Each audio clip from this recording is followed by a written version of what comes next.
It's time to tune in. Reno got the stats and the info. Rockin' with Fleming, be better than my kinfolk. We got everything you need and some more. Reporting live with the sports. It's time for Uproar, Uproar, Uproar. All right, welcome. I am your host, Reno Thompson. We are live as always in the 1912 studios here in lovely Nashville, Tennessee. This is Uproar Radio Show. And as always, I'm alongside my dog, my guy, Flem. And today, this week, we have our high school player of the week, none other than Whites Creek Cobra's own Dion Barnes, man. Dion has been a quarterback since his freshman year, since the last year, leading the Cobras to their resurgence, man. So we're going to really get into a lot of things with Dion. And we have his great father that was also a great player at Whites Creek as well, too. So we're going to get a chance to learn from both of them and hear from them on everything they got going on. So without further ado, Dion, Squeaky as we call him, welcome to the show, man. What's going on, guys? What's up, dude? What's up?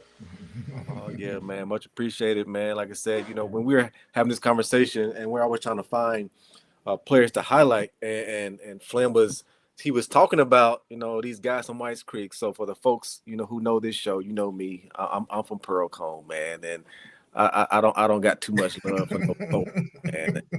This is just I'm gonna do my best to be cordial and respectful. You know what I'm saying? I'm not gonna step out of bounds. I'm not gonna show my Pearl Cone roots on here, man. But yeah, man, let's get into it, man. So Flem, let me pass on to you, man.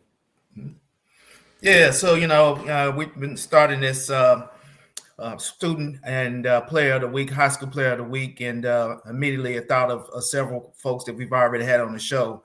But this is a unique opportunity because not only are we excited about Dion and his sophomore, being a sophomore phenom and starting at varsity as a freshman, matter of fact, at Whites Creek High School, but I coached his dad. So his dad was on our team, and we kind of watched, you know, Squeaky grow. And you look up, he had Dion, and both have that Cobra on their chest. Is a really great opportunity. And we had to share with the Middle Tennessee area and our followers about this story because Dion is something special, and his dad was something special too. So don't get it twisted. Definitely, man. So for me, as we want to spend this early part of this segment just, you know, learning more about you, Dion, obviously as well. So starting from the beginning, this is a very simple question. You probably hear a lot, man. What drew you into the quarterback position? You know, was there a specific player or mentor or something like that drew you into that position, or did you just kind of fall into it because it was a need when you started playing football?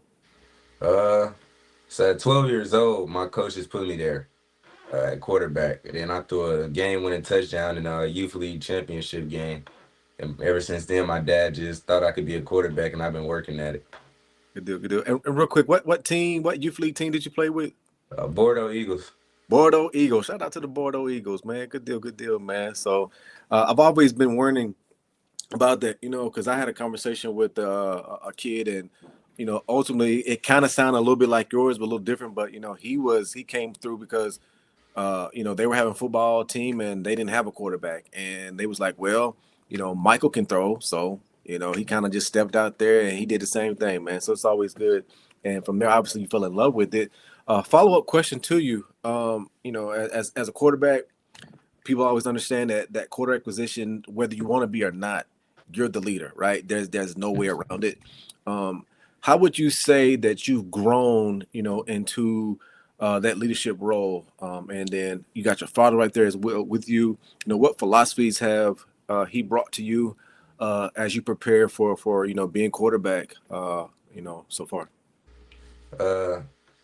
I've learned over time that, like, I have to lead by doing the right things and not being a follower. I have to set my own way and do everything right and help others do things right so that they want to follow me and we all be on the same page at the end of the day. And follow up there to you, you know, Squeak on that, man. You know, as a father and you've watched him grow, you know, have you struggled with allowing him to grow, or are you still just, hey, like I'm definitely hands on and when I know that it needs to be corrected, I'm getting up in there. There's not much I allow him to bump his head on me. Again, there's no right or wrong in my opinion of that. I think it's just what the feel of what the parent believes to be right, but just your philosophy on how you're trying to help him grow within just not only being a football player, but just a young man.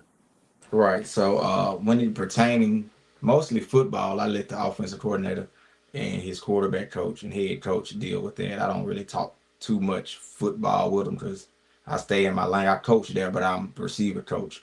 But in life, like, you know, big thing is I teach them about being a good person. It's gonna follow you on the field, off the field.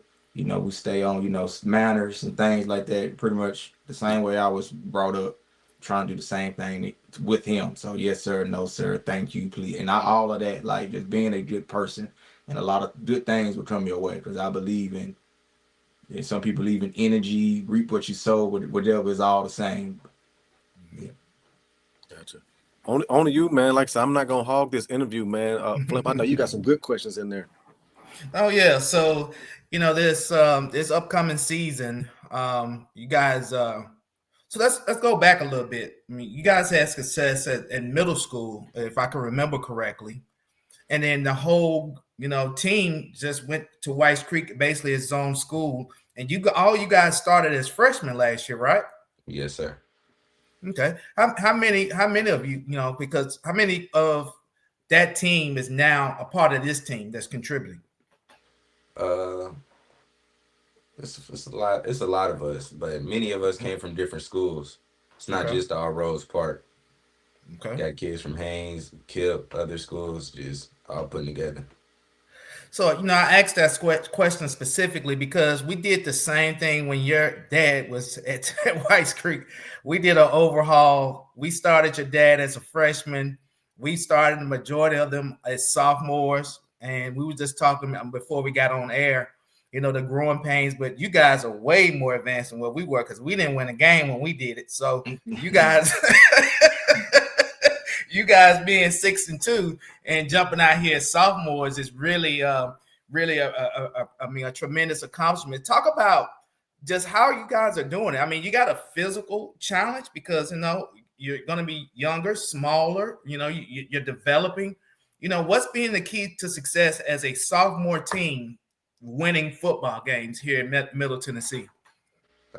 From freshman year and now just building the chemistry and becoming one, coming together, more like a brotherhood, and just not arguing in the field and sticking together no matter what happens. Yep. So I was sitting here looking at your stats. Passing yards, 1,763 yards through 8 games. With my simple math, that's over 200 yards per game. 17 touchdowns. Only 2 interceptions and 3 rushing touchdowns, so accounting for 20 touchdowns after 8 games, and you got your team lined up for a playoff run. Tell us what's been, you talked about being a leader. You talked about, setting an example. Where are you getting this type of performance from, man? This is way more than just doing something right. This is special. Just working year round with my QB coach, Coach Max from QB Vision, teaching me how to read defenses. Also, Laquan Horton, QB coach at White Creek, teaching me how to read defenses quicker, get the ball out quicker, get it out of my hand, let the playmakers do what they need to do and get the yards. Okay. I asked you one more question, then that's Reno. I talked about, do you consider yourself a dual threat quarterback with these type of numbers, passing for over 200 yards per game? Tell us a little bit about what you deem yourself, because you seem like you like to toss that tater a little bit. I consider myself a dual threat, and if I need to, if I see a lane, I'll take and get what I get and go down. Next play. What you gotta say about that, Squeak? Like you gotta comment on that. Nah, he'll do a threat. You just better get down. Right. You better get down. Yeah.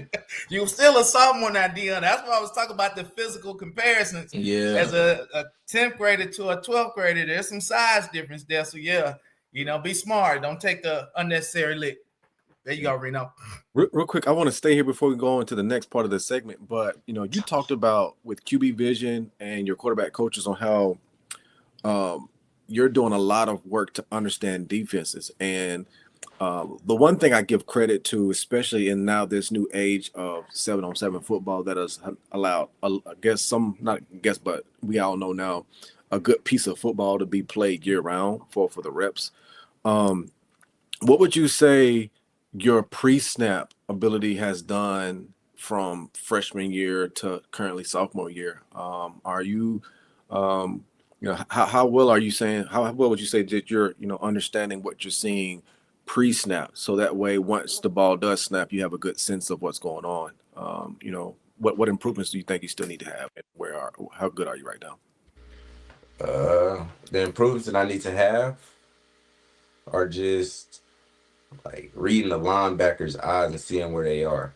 Because some day I try to play games with me and try to bait me into throwing the route that they're trying to cap, like cover up. And I'll throw and probably get deflected or something. I need to get better with that. Gotcha.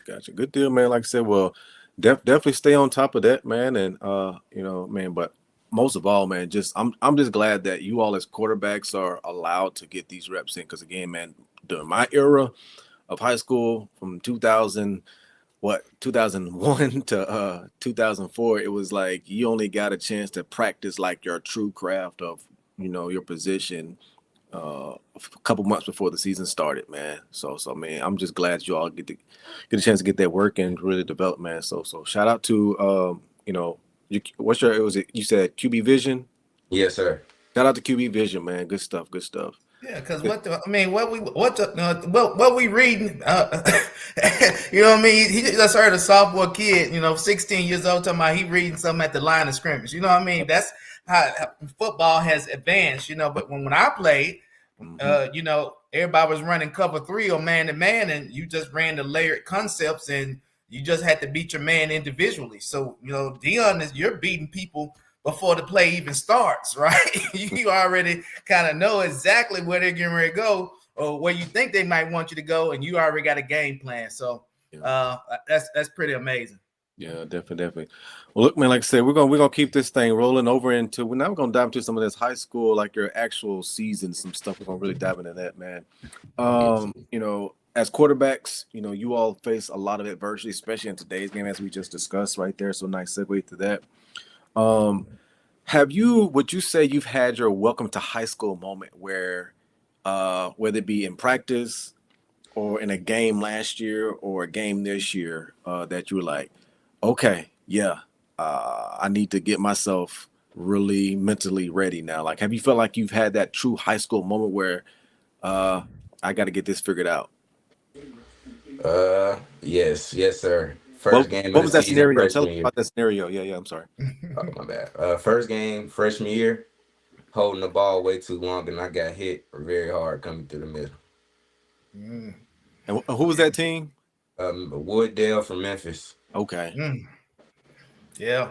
So we hadn't talked anything about the season. Look like we might have lost it for a minute. Yeah.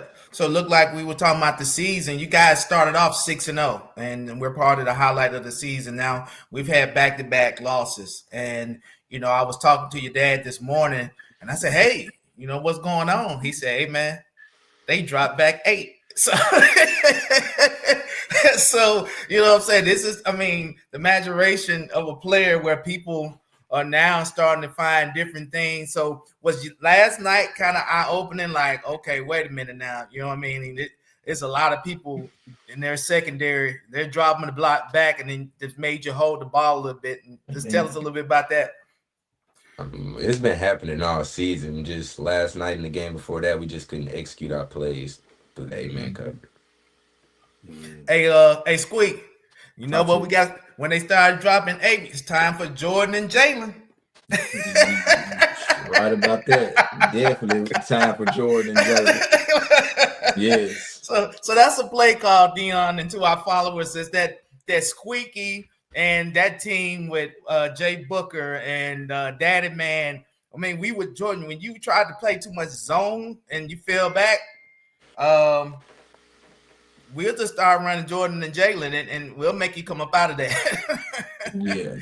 Yeah, good deal. So, hey, man, as a passer, and I know we've hinted at it a little bit in the previous segment, but my question I have right here is, what part of your game have you worked on the most just this offseason, especially coming off of of a very good learning curve of a freshman season, right, that you had last year. What did you work on the most, if there was something you worked on the most? And some of the things that come to mind are typical for a quarterback. Is it footwork, arm strength? Is it just that downfield accuracy between like that 10 and 20 yard range right there? Or was it just, would you still stick with just your reading of the coverages? I'll say reading of the coverages and also downfield accuracy with arm strength as well. Okay. Good deal. How far can you throw the ball, Dion? Tell the people how, because I had a quarterback on here last week, and Mr. Andre Adams, and y'all know what he's out there doing. Very similar, a very similar situation where dad played at Antioch.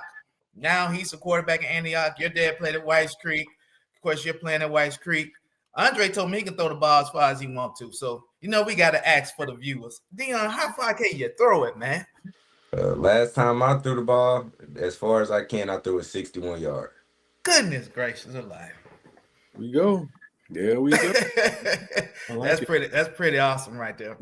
Good deal, man. Want to definitely move on towards like as you're training, right? And as we're sticking through just your off-field performance and just the season. But what does someone like yourself now, like, put us into this space of what does your off-season or your weekly prep look like, as you train, and to maintain that balance of staying on top of your mid-level throws, that 10 to 20 yard space, your footwork, whether it's your reading your covers, like, you might give us not all of the sauce, but just a little peek inside of what Dion does on a weekly basis to maintain that.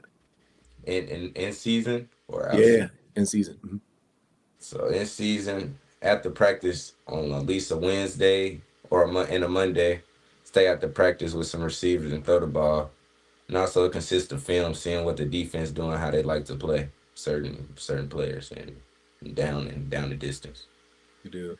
And are you and as you're going through that, I'm assuming you're probably one of those that like, for instance, at practice, you all missed a couple of throws on a particular route, combination, and like, hey, let's go back and just run to this route combination.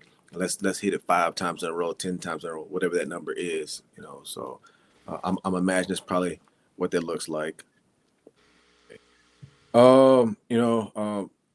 Flem, I'm gonna pass this back to you, because again, I feel like I'm taking up all this time. I'm actually being pretty nice as a Firebird to a Cobra right now.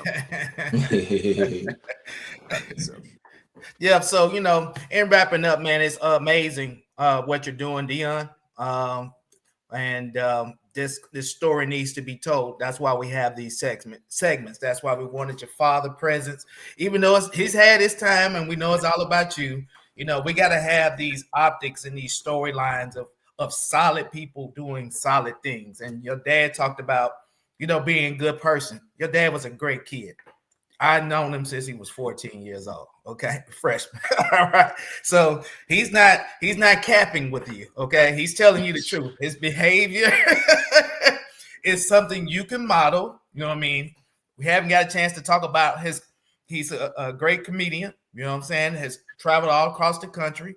And of course, I'm pretty sure he's pausing that now during football season. But those things where he's always giving you positive examples. So as I talk with him this week, and we're getting to the goals and aspiration, I got some news from Coach. So we're now, you're class of 2028. Yes, all right. So we're gonna finish this year. We got 2 more years. But somebody came knocking this week and had something to talk to you about. Didn't Dion? Tell us about who was in town and what was going on. Colorado. Okay. The Buffs. Go Buffs. All right. Yes, sir. Yeah, man. So tell us about that. Was that something that you had a thought that might be, that they were looking at you already, or were you like, oh, I didn't even know they was looking, over here? I heard a little talk, but I didn't really think the offer was gonna come my way right just now. Yeah. Hey, man. These schools are doing it, man. They are they are just not waiting. Sophomore year, That's been like the theme for, I would say, the greater part of the last 7 years. They don't want to wait anymore. They want to make sure that you can say that, hey, I was on his radar from his sophomore year on, and not the old way of, going into the senior year. Now let me get on someone's radar. So no, that's what's up, man. So who was around here? Was it Corey Phillips around here? Yeah. Cool. Yeah. So if now y'all don't know, Corey Phillips is one of the top recruiters in the country, and he's from Nashville, Tennessee, and we have a great relationship with him as well. Him and Darian Box, another Nashville kid that's coming back and flooding the Middle Tennessee area. The big thing is, Squeaky, you played at Tennessee State. This is basically a Tennessee State show. I've been making some calls, Squeaky. I appreciate you. I've been making some calls. So you just let me know when you get that call. You know what I mean? Okay. But definitely, Dion, we want to see you in the blue and white, but whatever color you end up going and whatever you go, we're going to follow you, and you have support here at Uproar Radio. And just really excited for you. Gonna come check you out. I'm getting back into high school sports. It's been a while.